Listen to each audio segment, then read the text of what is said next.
Last year రాగానే మళ్ళీ ఇంకొక అవతారం ఎత్తొస్తాడు. అప్పుడు మళ్ళీ ఇంకో కొత్త హామీ తీసుకొస్తాడు. ఈ మనమైతే అంత అట్లాంటి హామీల్లో పోటీ పడలేము. సో దాటేయచ్చు. దాటలేదనుకో ఓ 5 ఏళ్ళు నెక్స్ట్ 5 ఏళ్ళకి రెడీ అవుతాం. ఎందుకంటే మొత్తం ఈసారి స్టేట్ని పిండినాడు. పిండి అసలు ఇక్కడ ఒక్కచోట ఈ పక్కనే మన పక్కనే నాకు తెలిసి ఈసారి 1 లక్ష కోట్లు ఎంతో ఇప్పటికే నెక్స్ట్ ఎలక్షన్లకి 2 లక్షల కోట్లు తీసుకొస్తే దాంట్లో 1 లక్ష కోట్లు 1.5 కోట్లు మింగేస్తే ఇంకా మిగిలిందంతా చిల్లర బోనస్, మార్నింగ్ బ్రేక్ఫాస్టు, దాంట్లో సాంబారు కొంత ఇది కొంత వేసుకున్నట్టు కింద వాళ్ళ తమ్ముళ్ళు తీసుకుంటే. సో మన రాష్ట్రం చేసే అప్పు ఇంకా పక్కన సహజ వనరులు ఏముంటే మైనింగ్ కానీ ఇంకా మిగిలినవన్నీ కొట్టేస్తే ఇంకా నెక్స్ట్ ఎలక్షన్లకు ఒకవేళ పోతే 5 years తర్వాత మళ్ళీ రావచ్చు. డబ్బుతో కాందే ఉంది. ఇది ఒక మాఫియా ముఠా. అది మాఫియాకు అధికారం వస్తే ఎట్లుంటుంది ముఠా కంటే అదిగో ఇక్కడ కనపడుతుంది. మనం ఎక్కడనో దక్షిణ అమెరికాలోనో మాఫియా ముఠాలు ఉన్నాయి, అండర్ వరల్డ్ ఉంటాయి. ఆయన ఎవరో గల్ఫ్లో ఉండే ఒకడు, ఇంకో దగ్గర ఎవరో ఉంటాడు. వాళ్ళది అవంతా ఒక అండర్ వరల్డ్, ఒక ప్యారలల్ చీకటి సామ్రాజ్యం. దానికి వాళ్ళ అధిపతులు. ఆ చీకటి సామ్రాజ్యాధిపతే రాజ్యాంగ అధిపతి కూడా అయితే, స్టేట్ హెడ్ అయితే ఎట్లుంటుంది అంటే ఇదిగో మన దగ్గర చూస్తాను. ఎంటైర్ దీనికి తోడు మొత్తం మన మెదళ్ళను కూడా కంట్రోల్ చేసే మీడియా పవర్. పొద్దున్న లేస్తే నేను ఈ తెల్ల చొక్క అంటే నాకే అనుమానం వచ్చేట్టు నల్లదంటే అవునే నల్లదేమో అనుకొని ఆ బ్రాహ్మణుడు ఏదో మేక కథ ఉంది కదా, నల్ల మేక అనో ఏదో అంటే అది పోతే కుక్క అంటే 3 సార్లు అంటే ఏదో ఉన్నట్టు నేను వదిలేసిపోతాడని మేకని తీసుకుపోతా. అప్పుడు చిన్నప్పుడు చదువుకునేప్పుడు ఎంత అట్లుంటారా మనుషులు అనుకున్నాం. అట్లా మనుషులు తయారు చేయొచ్చు అనేది మన ఈరోజు చంద్రబాబు నాయుడు గారు రుజువు చేస్తున్నారు. కాబట్టి ఆ రకంగా డూబియస్ క్రెడిట్ అంటారు, అలాంటిది ఆయనకు ప్రపంచ స్థాయిలోనే. ఇంతకుముందు గోబెల్స్ అనేవాళ్ళు, గోబెల్స్ అనేవాడు ప్రచారానికి మాత్రమే. అలాంటి 1,00,000 గోబెల్స్, మనకు తెలిసిన మారీచులు 1,00,000 మంది, మాఫియా, ఇంటర్నెట్. ఆయన మనకు ఈయన పెడతాడు ఎస్కోబార్ అని. ఆయన ఎస్కోబార్ కాదు, ఎస్కోబార్లకు 1,00,000 మంది ఎస్కోబార్లు, 1,00,000 మంది దావూద్ ఇబ్రహంలు ఆలోచనల్లో. ఈయన తుపాకీ పట్టుకోలేకపోవచ్చు, కాల్చకపోవచ్చు, లేదా అలాంటి చేయలేదు, కానీ అలాంటి ఆలోచనలు ఉండేవాడు. అందుకని ఎప్పుడు అంటుంటా వికృతమైన ఆలోచనలు. మళ్ళీ దానికంటే ఏదో సంకరం అన్నాడని చెప్పి దానికి తిడతారు. కానీ ఒక నక్క, హైనా, తోడేలు, ఈ ఆలోచనలు, అలాంటి ఆలోచనలన్నీ కలిస్తే, ఒక రాక్షసులు పిశాచాలు ఆలోచనలు కలిస్తే ఎట్లుంటుందంటే ఇదిగో మనకు కనపడేది. విశృంఖలత్వం ఉంటుంది, విచ్చలవిడితనం ఉంటుంది, అరాచకం ఉంటుంది. అది కంట్రోల్లో ఉంటుంది. ఎవరు కంట్రోల్లో? వాళ్ళ కంట్రోల్లో. ఏదో ఒకటి ఇది ఇంతగా ఎందుకు చెప్తున్నానంటే we're dealing with him, we're fighting. అలాంటి వాడికి అగైనెస్ట్గా ఫైట్ చేస్తున్నాం, అలాంటి శక్తికి అగైనెస్ట్గా ఫైట్ చేస్తున్నాం. ఇప్పుడు ఆయన ఊతకర్రలు కూడా గట్టిగా, ఊతకర్రలను పెట్టుకొని గట్టిగా అదే ఊతకర్రలతోనే స్ట్రాంగ్గా అడుగులు వేస్తున్నాను అనుకుంటున్నాడు. ఈ సమయంలో కావాల్సింది కేవలం మన కన్విక్షను, మనకు కనపడుతున్న ఆధారాలు మన దగ్గర కాకుండా కిందికి పోవాలి. ఈయన ఈ 1 రోజులు మనం చూస్తే 2 ఏళ్ళైన సందర్భంగా ఏ ప్రభుత్వం అయినా, అది ఎంత చెత్త ప్రభుత్వమైనా, ఇదిగో ఇది చేశామని చెప్పుకుంటూ రావాలి. రోజు ఎవరో వీడి బినామీ వాడు, వాడి బినామీ వాడు, జగన్మోహన్ రెడ్డి గారి ఇది, ఇంకొకటి ఈరోజు తీసుకోదేంట 8,000 కోట్లు.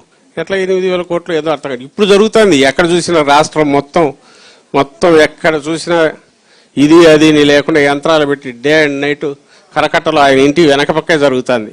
Everybody is seeing it. రాష్ట్రం అంతా ఇదిగా జరుగుతోంది. ఎవరి కంట్రోల్లో జరుగుతుంది అని తెలుసు. దోపిడీ అడ్డగోలుగా జరుగుతోంది. కానీ ఇక్కడ మాత్రం అలాగే డిఎస్సి నిన్న ఈరోజు ఇష్యూ, బర్నింగ్ ఇష్యూ, యూత్కు సంబంధించింది. ఏమి దానికి సంబంధించి అయితే ఒకటి కనపడదు అక్కడ, దానికి సంబంధించి ఏమి కనపడదు అక్కడ, కనపడదు ఆ పేపర్లలో కానీ ఆ మీడియాలో కానీ. ఏమొస్తాయంటే సంబంధం లేదు, లేదంటే గొడ్డలి పార్టీ, అది రిపీటెడ్గా అది, లేదా ఆయన రాజారెడ్డి గారు వాళ్ళ కుటుంబం వాళ్ళ దానికి సంబంధించి వీటి మీద చర్చలు వాళ్ళ దాంట్లో జరిగేది. చంద్రబాబు నాయుడు నిజంగానే గొడ్డలే. ఎవరికి మన జగన్మోహన్ రెడ్డి గారు గొడ్డల మాదిరి కనపడతాడు ఆయనకు. ఎందుకు ఆయనకు అట్లా కనపడక ఏమన్నా దండ మాదిరి కనపడతాడా? మేడం, రాజకీయంగా తన ప్రాణం తీయగలిగిన శక్తి, తనలాంటి శక్తులందరినీ శాశ్వతంగా సమాధి చేయగలిగిన శక్తి ఎవరుకుందంటే జగన్మోహన్ రెడ్డి గారికి ఉంది. మరి ఇంకా గొడ్డలి మాదిరి కనపడక వీళ్ళనుకో హీరో అట్లాగా ఎట్లా కనపడతాడు? తన ఫ్రెండ్ మాదిరి కనపడతాడా, లేక ఇంకోరు మాదిరి కనపడతాడు? ఎట్లా కనపడతాడు? అది దాన్ని న్యాచురల్ ఏం కాదు. నేను అందుకే మళ్ళీ చెప్తున్నా. ఎస్, చంద్రబాబు నాయుడు గారి లాంటి వారి పాలిట జగన్మోహన్ రెడ్డి గారు గొడ్డలి, త్రిశూలం, కత్తి అన్నీ ఏదైనా చేయొచ్చమ్మా. మీ అందరికీ మనందరికీ తెలుసు 2017 ప్లీనరీలో మన నాయకుడు జగన్మోహన్ రెడ్డి గారు, అప్పటికి చంద్రబాబు నాయుడు 14కు ముందు నేను డ్వాక్రా రుణాలన్నీ రద్దు చేస్తానని చెప్పి ఎగ్గొట్టి ఆ పని హామీ నిలుపుకొని నేపథ్యంలో వాళ్ళ కంప్లీట్ బతుకులే ఇదైపోతుంటే అప్పుడెంతో 16,000 కోట్లు ఎంతో ఉంది ఈయన అనౌన్స్ చేసినప్పుడు. వచ్చిన తర్వాత దాన్ని నేను మీకు వెనక్కి ఇస్తాను, దశల వారీగా ఇస్తానని ప్రామిస్ చేశాడు 4 దశలు. ఈయన ప్రామిస్ చేసినప్పుడు 16,000 కోట్లే. నేను ఇది కూడా ఎందుకు చెప్తున్నా అంటే, జగన్మోహన్ రెడ్డి గారు తాను ఇచ్చిన హామీని నిలబెట్టుకోవాలనుకున్నప్పటికీ ఆ 16,000 కోట్లు ఇస్తే సరిపోతుంది. అదే చెప్పాం, ఎన్నికల్లో అయ్యే టైంకు అది 25,000 కోట్ల పై దాటింది.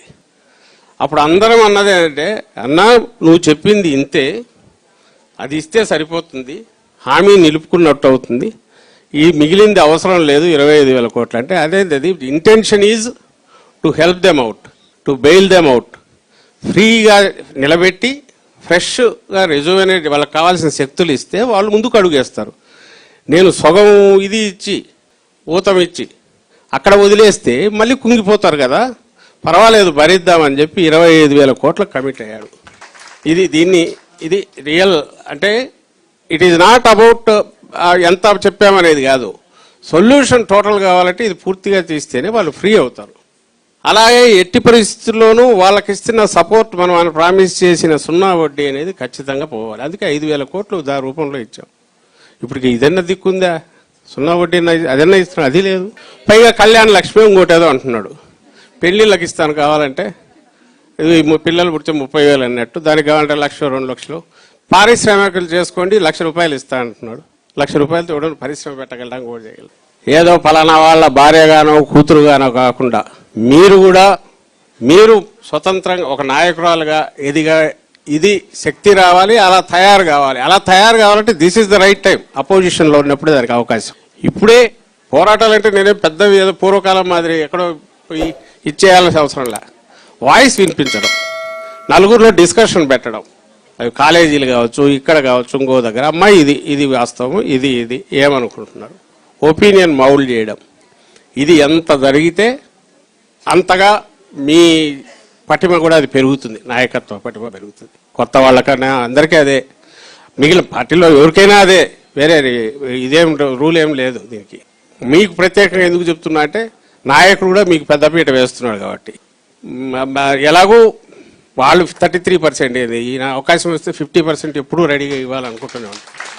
ఆ 50% ఏదో ఎవరో కుటుంబం నుంచి వచ్చినందువల్ల ఇది కాకుండా నాయకురాలుగా వస్తే ఏదంటే పార్టీకి మంచిది, ప్రజలకు మంచిది. పాపం వెనకుండా ఆయన పనులు ఆయన చేసుకుంటుంటాడు, మన పని మనం చేసుకోవచ్చు. అట్ట కాకపోతే ఆయన మనం వెనకబడి వస్తాడు, అలా ఇది కాకుండా చేసి మిమ్మల్ని నాయకురాలుగా పూర్తిగా ఎదగడానికి దొరికిన ఈ అవకాశాన్ని కూడా వాడుకోమని చెప్తున్నాం.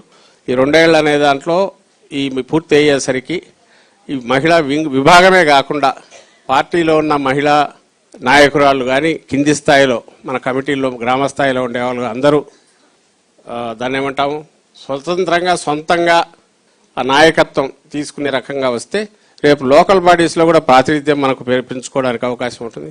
ఎందుకంటే జగన్మోహన్ రెడ్డి గారు కూడా దాన్ని ఎంకరేజ్ చేస్తారు కాబట్టి వచ్చే ఎన్నికలకు ఎవరిబడి ఈజ్ హోపింగ్.